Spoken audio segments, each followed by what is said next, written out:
Mata TV YouTube Indonesia dengan bangga mempersembahkan sebuah storytelling kekinian abad ini diangkat dari karya besar S.H. Mintarja yang sangat populer di masanya, berlatar belakang kisah tanah Jawa masa lampau, tepatnya di penghujung kejayaan kerajaan tanah Jawa dengan judul Api di Bukit Menoreh.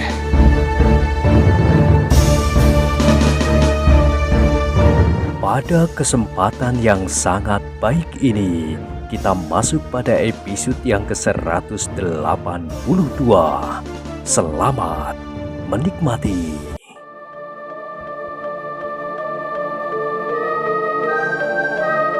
Pada episode sebelumnya telah diceritakan, sambil makan ada-ada saja yang mereka percakapkan, dari yang paling menyeramkan sampai yang paling menggelikan.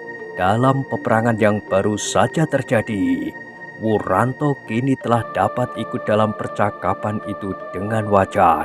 Ia sudah tidak terlalu mudah tersinggung, meskipun ada 1-2 orang perwira di antara mereka yang sengaja menyebut-nyebut namanya. Bahkan anak muda Jati Anom yang telah berhasil menemukan dirinya sendiri itu hanya tersenyum saja. Ia kini merasa bahwa kedudukannya sama sekali tidak berada di bawah para perwira itu di dalam perjuangan. Tetapi selama itu, Untara sendiri tidak terlampau banyak ikut berbicara. Angan-angannya kadang-kadang masih saja diganggu oleh keadaan yang bakal datang. Kadang-kadang ia ikut serta menyesalkan tindakan Adipati Pajang, tetapi kadang-kadang ia menganggap bahwa tindakan itu cukup bijaksana. Kedua sudut pandangan itu mempunyai alasannya masing-masing, katanya di dalam hati. Tetapi apapun alasannya, maka tidak akan dapat dijadikan sebab untuk berbuat hal-hal yang tidak semestinya. Untara itu tersadar ketika ia mendengar Wuranto bertanya, "Untara, kapan aku mendapat kesempatan untuk kembali ke Jati Anom?" "Aku juga sedang memikirkan," jawab Untara. "Aku kira segera setelah semua persoalan aku selesaikan di sini, aku sudah memutuskan bahwa aku akan membuat kedudukan untuk sementara di Jati Anom bersama separuh dari seluruh pasukan. Sedang yang separuh lagi mempunyai tugas di sini, mengawasi dan menyelesaikan masalah-masalah harian yang akan timbul. Orang-orang yang menyerah memerlukan bimbingan, juga perempuan dan anak-anak yang kehilangan suami dan ayah-ayah mereka. Sedangkan yang berbahaya akan aku kirimkan ke Pajang." Wuranto mengangguk-anggukkan kepalanya. Katanya, "Aku sebenarnya tidak perlu menunggu kau, Untara. Aku dapat kembali sendiri." "Jangan," potong Untara. "Aku akan membuat sekedar pernyataan terima kasih. Hari ini aku akan memerintahkan beberapa orang prajurit untuk turun menemui Ki Demang Jati Anom. Setelah aku menentukan hari-hari yang pasti, maka aku akan memberitahukan hal itu lagi kepada Ki Demang." "Untuk apa?" bertanya Wuranto. "Prajurit-prajuritku dan orang-orang Jati Anom yang sudah cukup lama mengalami ketegangan jiwa perlu mendapat sedikit pelepasan. Aku yakin bahwa Jati Anom masih memiliki kemungkinan-kemungkinan untuk itu." Wuranto tersenyum. Katanya, "Maksudmu, Jati Anom masih mampu menyelenggarakan keramaian?" "Begitulah." "Mungkin masih, tetapi selama ini hati kita terampas oleh kecemasan. Aku tidak tahu apakah Ki Demang masih sanggup menyelenggarakannya. Aku akan menanyakannya. Mungkin besok aku sudah dapat menemukan keputusan kapan kita akan kembali." Dan di luar sadarnya, Untara meneruskan, "Anak-anak Sangkal Putung itu pun sudah tergesa-gesa pula ingin pulang ke kampung halamannya." Mendengar kata-kata Untara itu, Wuranto mengerutkan keningnya. Wajahnya tiba-tiba menunduk dan ia tidak menyahut sama sekali. Untara melihat perubahan wajah itu dan disadarinya keterlanjurannya. Dengan demikian maka ia ingin memperbaikinya. Katanya, mudah-mudahan Ki Tebang Jati Anom masih menemukan kemungkinan itu. Tetapi Wuranto masih tetap menundukkan kepalanya. Namun terdengar ia bergumam, kalau anak-anak Sangkal Putung itu ingin segera kembali, apakah keberatannya? Biarlah mereka kembali ke kampung halaman mereka. Barangkali mereka memang sudah tidak mempunyai urusan apapun di sini. Iya, sahut Untara. Mereka sudah tidak mempunyai urusan di sini. Karena itu biarlah mereka segera kembali. Tetapi aku belum tahu kapan mereka ingin pergi ke Sangkal Putung. Sekali lagi Wuranto terdiam. Percakapan mereka kini sudah tidak selancar semula dan Untara menyesali keterlanjurannya. Namun ia juga menyesali sikap Wuranto yang terlampau mudah tersinggung itu pula. Bahkan di dalam hati Untara berkata, biarlah anak-anak Sangkal Putung itu segera saja kembali. Suasana di sini dan di Jati Anom harus tetap baik. Wuranto mempunyai pengaruh yang cukup di Kademangan Jati Anom. Apalagi setelah mereka mendengar apa yang sebenarnya telah dilakukannya. Maka apabila anak itu kecewa, anak-anak muda Jati Anom pun akan menjadi kecewa pula terhadapku dan terhadap prajurit-prajurit Pajang pada umumnya, yang sementara masih memerlukan Jati Anom sebagai tempat kedudukan mereka. Sejenak ruangan itu menjadi sepi, masing-masing terdiam kaku. Di dalam kediaman itu Untara tiba-tiba berpikir tentang adiknya. Apakah anak itu akan tinggal bersamanya di Jati Anom, ataukah ia akan pergi ke Sangkal Putung?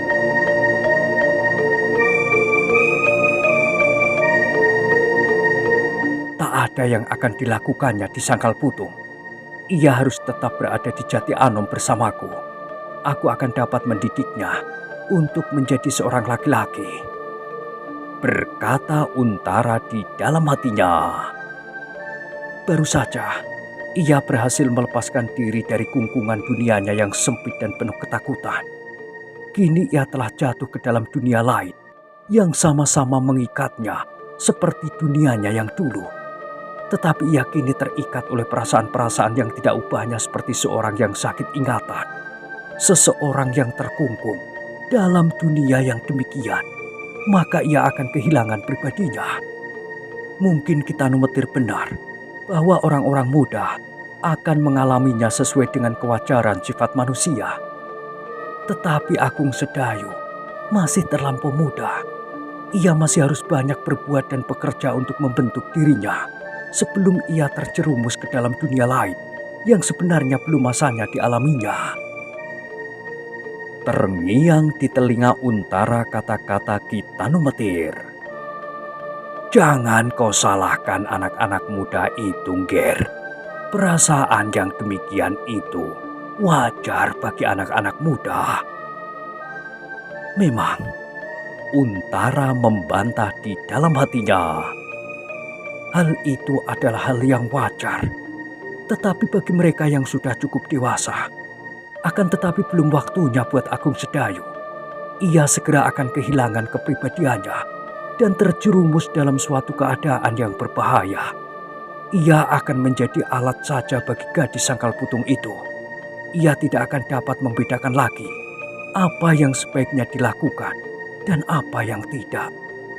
Aku harus menjaganya supaya ia tetap teguh akan kediriannya. Aku harus membantu membentuknya menjadi seorang anak yang memiliki kelebihan dari sesamanya. Hal itu sudah tampak padanya. Benih-benih dari ayah ternyata hidup subur di dalam dirinya. Ia adalah seorang pembidik yang baik, seorang yang cukup lincah dan tangguh. Kematangannya akan membuatnya pilih tanding. Tetapi apabila sebelum waktu itu datang ia sudah jatuh ke dalam pengaruh seorang gadis, maka semuanya itu tidak akan dapat terwujud. Untara sadar ketika ia mendengar beberapa orang minta izin kepadanya untuk keluar dari peringgitan itu. Udara ternyata terlampau panas. "Oh, silakanlah," sahut Untara.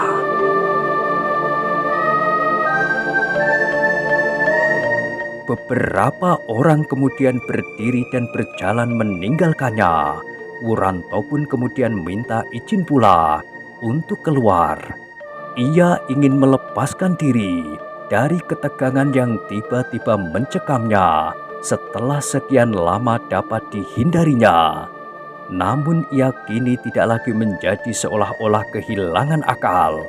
Ia berjalan di antara para perwira yang pergi keluar peringgitan dan bercakap-cakap di antara mereka. Dengan demikian maka hatinya menjadi agak tenang. Akhirnya Untara sendiri merasa bahwa udara di dalam peringgitan itu terlampau panas. Ia kini sudah tidak begitu terikat oleh tugas-tugas yang terlampau banyak. Karena itu maka tiba-tiba ia ingin mengunjungi adiknya dan kedua anak-anak muda Sangkalputung, kakak beradik. Ia ingin tahu apakah keinginan mereka dan kapankah mereka akan kembali ke Sangkalputung.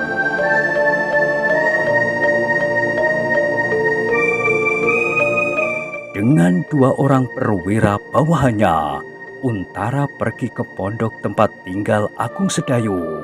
Ditemuinya ketika anak-anak muda di pondok itu sedang duduk di bawah sebatang pohon sawo di halaman. Untara berdesah di dalam hatinya. Itulah kerja mereka di pondok ini. Duduk-duduk dengan malasnya. Ini mempunyai pengaruh yang jelek terhadap Agung Sedayu. Wajarlah apabila ia semakin dalam tenggelam di bawah pengaruh Sekar Mirah. Setiap hari, mereka berkumpul tanpa mempunyai perhatian atas masalah-masalah yang penting, selain masalah-masalah di dalam diri mereka sendiri. Ketika anak-anak muda itu melihat kedatangan Untara, bagaimanapun juga anggapannya terhadap Senopati itu, namun dengan tergopoh-gopoh mereka menyambut kedatangannya. Dengan ramahnya Untara dipersilahkan untuk masuk ke dalam dan duduk di sebuah amben yang besar. Tetapi dada Untara itu menjadi berdebar-debar ketika ia melihat sesosok tubuh terbaring dengan nyamannya di amben itu. Ternyata Ki Tanumetir sedang tidur dengan nyenyaknya. Tetapi langkah mereka telah membangunkannya. Sambil menggeliat ia berkata, marilah Angger, aku sedang tidur." Untara tidak menyahut, dianggukkannya kepalanya. Kemudian bersama kedua kawannya ia duduk di amben yang besar itu. Sementara Ki Tanumetir telah bangun dan duduk pula di antara mereka. Kain yang dipakainya kali ini adalah kain geringsingnya, diselimutkan pada sebagian dari tubuhnya yang tidak berbaju. Untara menarik nafas dalam-dalam. Dipandanginya, Swandaru dan Sekar Mirah berganti-ganti. Kemudian adiknya Agung Sedayu. "Bagaimanakah dengan kalian?" bertanya Untara tiba-tiba. "Kami baik-baik saja di sini, Kakang," Swandarulah yang menyahut. Senopati muda itu mengangguk-anggukkan kepalanya. Lalu tiba-tiba ia bertanya pula, "Apakah kalian kerasan di sini?" Pertanyaan itu mengejutkan mereka. Sudah tentu mereka tidak kerasan di tempat yang asing ini. Mereka lebih senang segera kembali ke Sangkalputung. Ternyata Ki Tanumetir sempat menangkap maksud dari pertanyaan itu. Pertanyaan yang mengejutkannya pula. Seharusnya Untara tidak langsung bertanya kepada kedua anak-anak muda itu. "Apakah yang terjadi dengan Angger Wuranto?" bertanya Ki Tanumetir di dalam hatinya. Angger Untara adalah seorang senopati yang berpengalaman. Ia dapat memperhitungkan hampir tepat setiap gerakan lawan. Ia dapat melawan gelar yang bagaimanapun sulitnya. Tetapi ia bukan seorang yang mengerti perasaan anak-anak muda. Ia kurang bijaksana menanggapi persoalan ini. Angger Untara memandang segala persoalan dari kepentingan keprajuritan. Seperti tanggapannya terhadap Angger Agung Sedayu dan Wuranto. Persoalan yang langsung menyangkut pasukannya lah yang paling banyak mendapat perhatian. Karena itu, selagi Swandaru dan Sekar Merah masih bingung menanggapi pertanyaan Untara, maka Kitanu Metirlah yang menyahut. Sudah tentu tidak, Ngger. Kedua anak-anak muda ini, bahkan ketiganya, sama sekali tidak kerasan berada di tempat ini. Bagi mereka, lebih baik untuk segera kembali ke Sangkal Putung daripada berada di sini. Sudah tentu, ayah bundanya menunggu mereka dengan cemasnya. Bahkan mereka telah menyatakan keinginan mereka untuk mendahuluinya.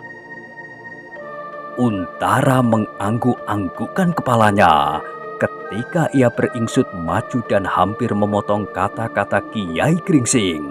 Kiai Gringsing itu cepat-cepat melanjutkannya. Tetapi hal itu tidak dapat dilakukannya. Akulah yang melarangnya. Mereka harus mengerti bagaimana sikap yang sebaik-baiknya dilakukan. Mereka harus mengucapkan terima kasih kepada pasukan yang telah membebaskannya. Aku minta mereka menunggu, Ger. Mereka akan pergi bersamamu ke Jati Anom. Kemudian secara resmi, mereka akan mohon diri untuk kembali ke Sangkal Putung.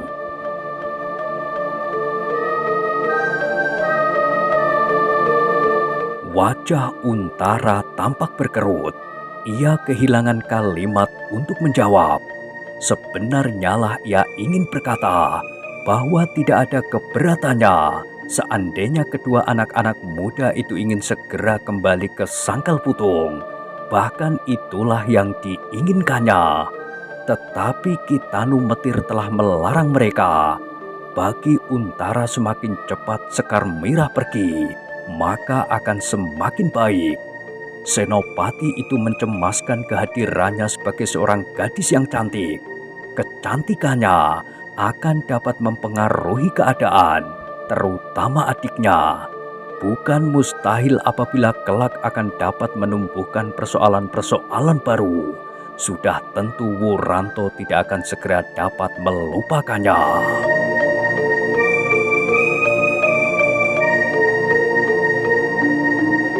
Bahkan seandainya diminta, ia bersedia menyediakan pengawal yang cukup kuat yang akan dapat melindungi mereka berdua seandainya mereka bertemu dengan Ki Tambak Wedi di perjalanan. Tetapi Kitanu Metir telah mendahului sikapnya. Karena itu maka Untara sejenak tidak berkata sesuatu. Yang berkata kemudian adalah Kitanu Metir yang melihat wajah Untara berkerut-merut, seolah-olah ia dapat menebak isi hati anak muda itu. Katanya, "Sebenarnya aku pun tidak kerasan pula berada di sini, Ger. Aku pun ingin segera kembali ke Dukuh Pakuwon. Tetapi aku pun ingin mengucapkan terima kasih kepada kalian bahwa kalian telah membebaskan Sekar Merah, adik muridku yang muda ini."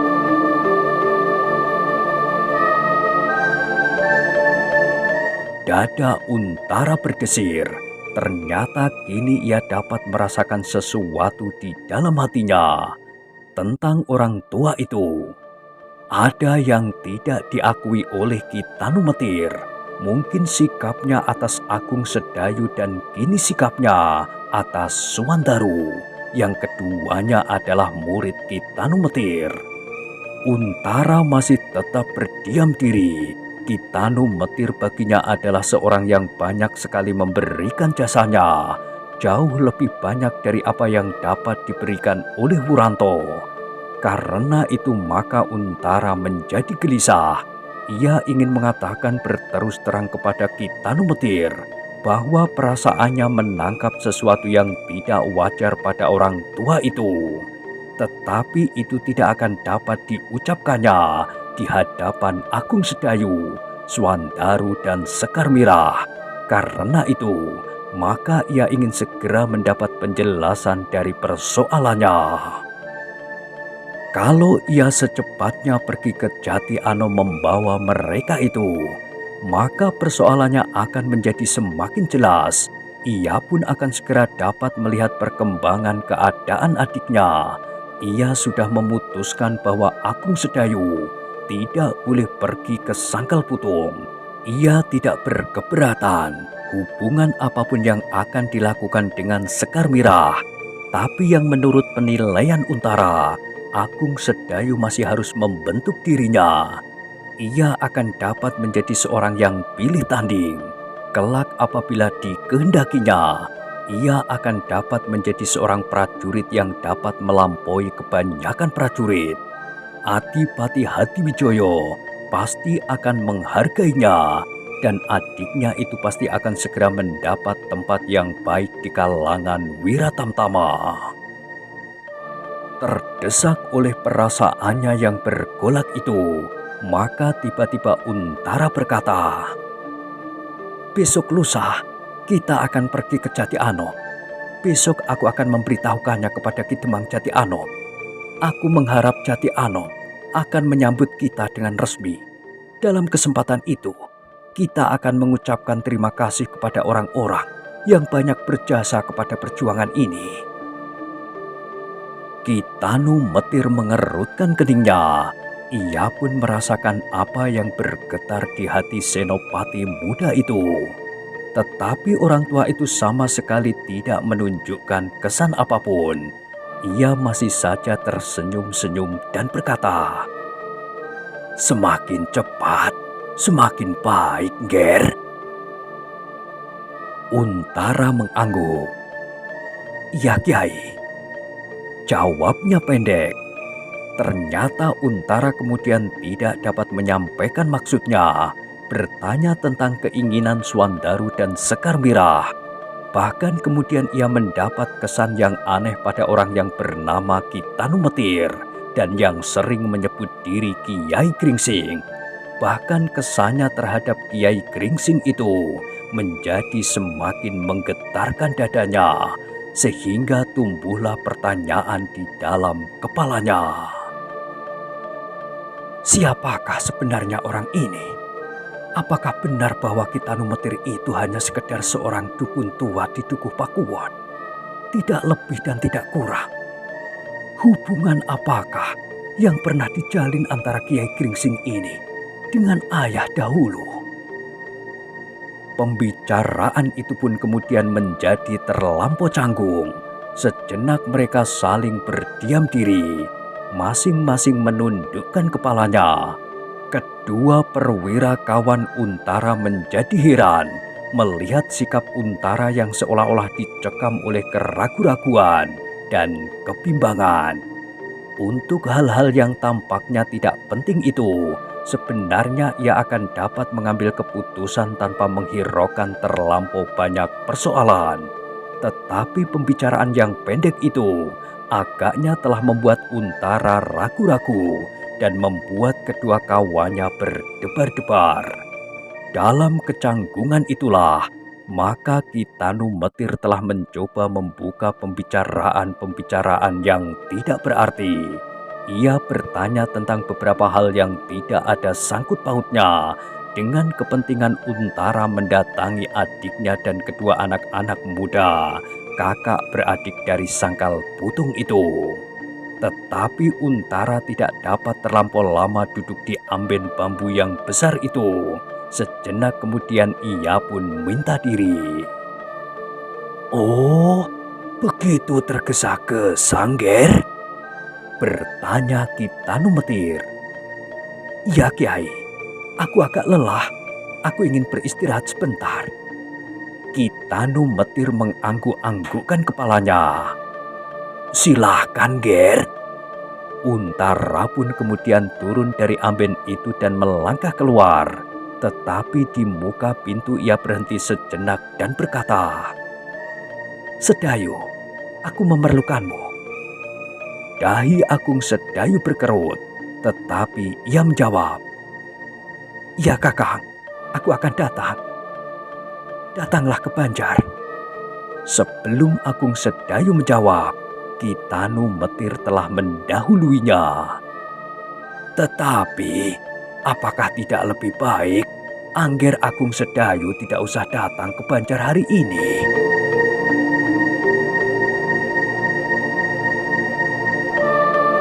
Agung Sedayu mengerutkan keningnya.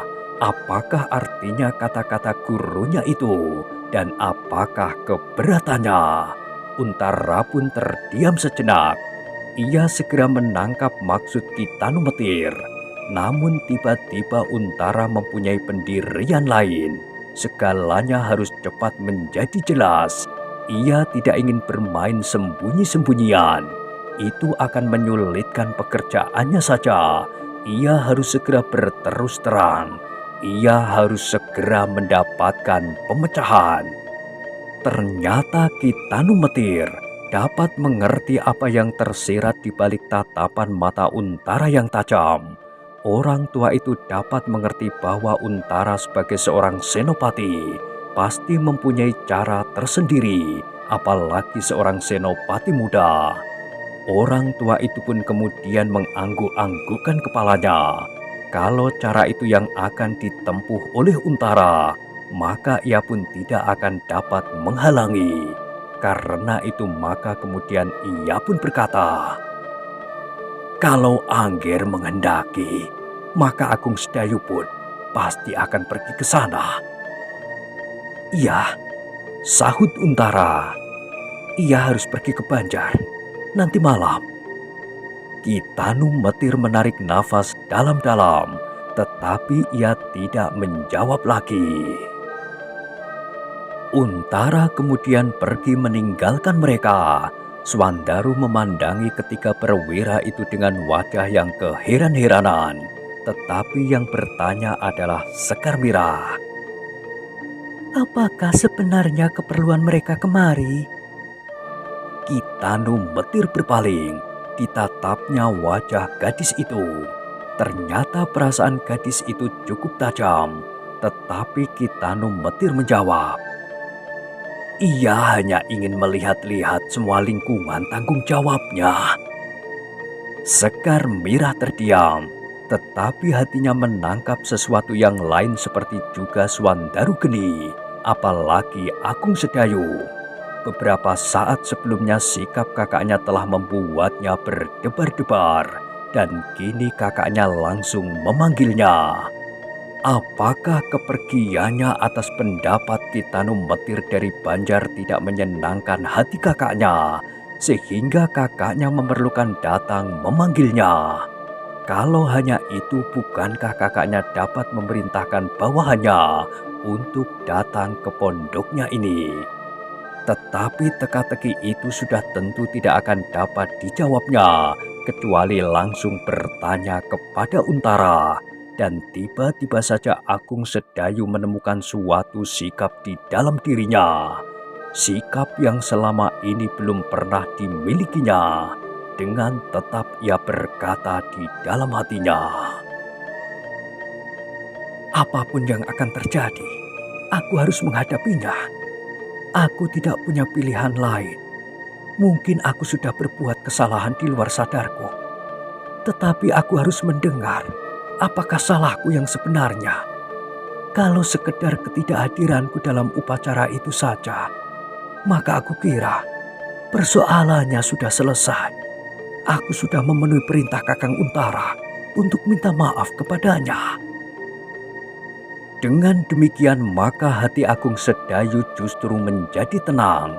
Anak muda yang seakan-akan sepanjang hidupnya hanya tergantung saja kepada kakaknya, kini tanpa dikehendakinya sendiri, tanpa disangka-sangka sebelumnya, justru menemukan sikap di dalam dirinya.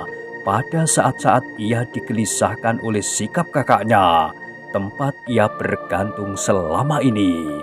Maka tanpa disadarinya, perlahan-lahan ia bergumam lirih. Aku akan datang dan aku akan bertanggung jawab apapun kesalahan yang telah aku lakukan. Agung Sedayu itu terkejut ketika ia mendengar kata-kata lembut di belakangnya. Bagus, kau memang harus datang, Ger. Ketika Agung Sedayu berpaling, dadanya menjadi berdebar-debar.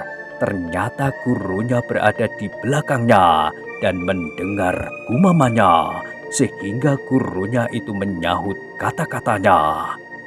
Namun sejenak kemudian Agung Sedayu tidak dapat mengerti maksud gurunya yang sebenarnya, dan kebimbangannya itu memancar lewat sorot matanya.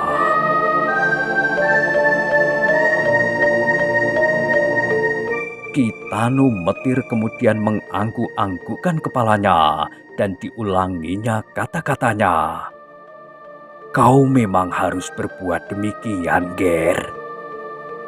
Apakah maksud guru sebenarnya? Bertanya Agung Sedayu kemudian. Kau sudah menjadi semakin dewasa.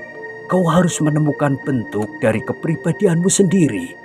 Kau tidak boleh selalu dibebani oleh perasaan ragu-ragu dan terlalu bergantung kepada orang lain, misalnya kepada kakakmu. Suatu ketika, kau harus menemukan sikap sendiri. Kau pada suatu saat harus meyakini suatu pendirian. Pendirian itu adalah pendirianmu sendiri. Agung Sedayu menundukkan wajahnya. Ia kini menjadi mengerti maksud gurunya. Memang selama ini ia terlampau bergantung kepada kakaknya. Dalam segala hal ia seolah-olah terikat kepada keputusan Untara. Ia merasakan bahwa ia tidak sebebas Suwandaru, apalagi Sutowijoyo. Keduanya dapat menentukan sikapnya tanpa terlampau banyak mempertimbangkan pendapat orang lain. Namun demikian ia mendengar gurunya meneruskan.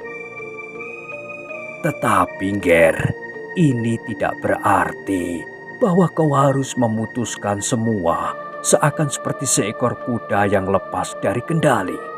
Kau masih tetap seorang saudara muda Angger Untara. Kau masih tetap harus mendengarkan nasihatnya. Tetapi kau sendiri harus mempunyai landasan sikap. Sikap seorang yang dewasa. Tetapi juga tidak berarti bahwa kau harus menentang setiap pendapat kakakmu. Kini perlahan-lahan Agung Sedayu mengangguk-anggukkan kepalanya dan Kitanu Metir berkata selanjutnya.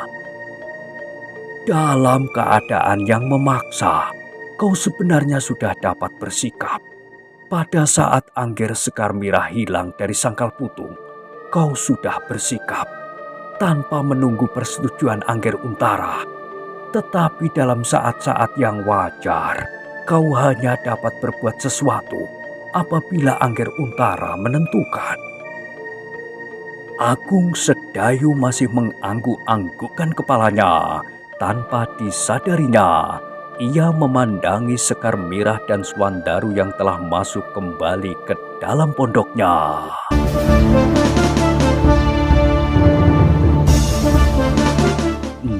Nah, bagaimanakah kisah selanjutnya? Silahkan ikuti terus kisah Api di Bukit Menoreh pada episode berikutnya. Sampai jumpa.